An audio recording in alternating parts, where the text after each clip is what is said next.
There's no shortage of theories to hold actors accountable. But under what circumstances may an individual be held accountable as a perpetrator for collective forms of action? The determination of a proper link between the person and the crime is a key element in any trial. A defendant can only be convicted for conduct that can be attributed to him or her. There are two main theories to judge whether a person qualifies as a co-perpetrator of a crime. One theory, joint criminal enterprise, or JCE, emphasizes the subjective element of crimes, namely the contribution to a common plan or purpose.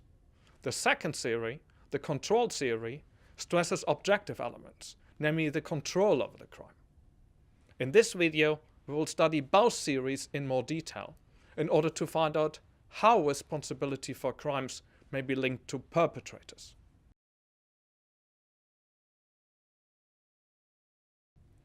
The JCE doctrine relies essentially on the contribution to a common plan or purpose as a foundation of responsibility.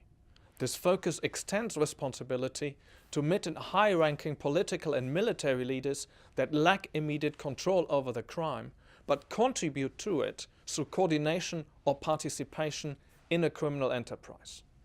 This theory can be divided into three types of responsibility: the so-called JCE 1, JCE 2, and JCE 3. Liability is uncontroversial in cases where crime results from a functional division of criminal tasks. For instance, if multiple individuals acting with a common purpose embark on a criminal activity and all of them share that criminal intent, it is reasonable to hold all of them accountable for the result, even though their individual contribution to that result may differ. This is the so-called JCE 1. A similar logic applies to JCE 2. If several persons run an organized system of ill treatment, such as a concentration camp or a detention center where persons are mistreated, and each of the members shares the purpose to further this criminal activity, all of them may be held accountable.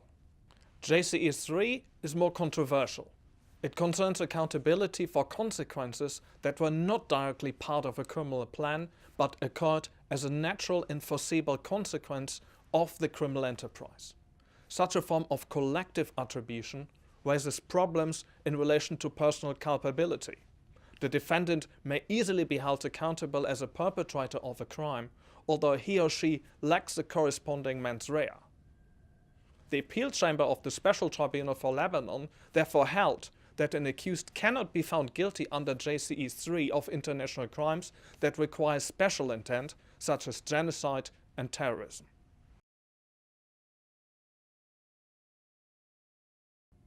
The second theory, the control theory, bases responsibilities on various forms of control. It seeks to avoid that the defendant is blamed for the collective context in which he or she operates. The theory captures perpetrators who control or mastermind crimes, although they are removed from the scene of the crime and do not personally perform any of the acts required by the offense. But it excludes responsibility for participants whose contribution in a collective enterprise is non-essential for the commission of the crime. The ICC stated in Lubanga that when the objective elements of an offense are carried out by a plurality of persons acting within the framework of a common plan, only those to whom essential tasks have been assigned and who consequently have the power to frustrate the commission of the crime by not performing their acts can be said to have joint control over the crime. The ICC also confirmed that individuals can be held accountable as so-called indirect perpetrators for crimes executed by others. It found that perpetrators may commit crimes through organizations under their control. More recently, the ICC combined these different types of liability, namely co-perpetration and perpetration through an organization. This implies that leaders may not only be responsible for criminal conduct of organizations under their command, but also for crimes committed by organizational structures headed by their collaborators.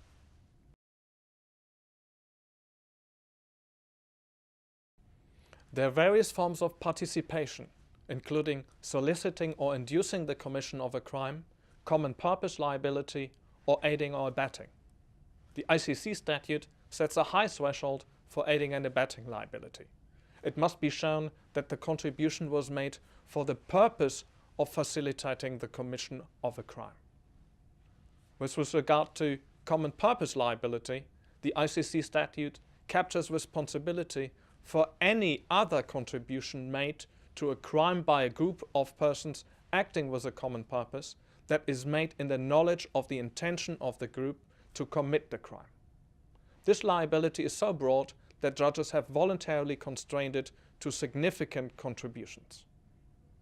Finally, all major legal instruments contain a mode of liability that is unique to international criminal justice: superior responsibility. Superiors must answer for crimes of subordinates if they culpably violate duties of control. This mode of liability is based on the idea that failure to prevent criminal action by a person in a position of authority creates a serious danger. It provides a basis for accountability in cases where there's a lack of evidence of direct responsibility of the superior.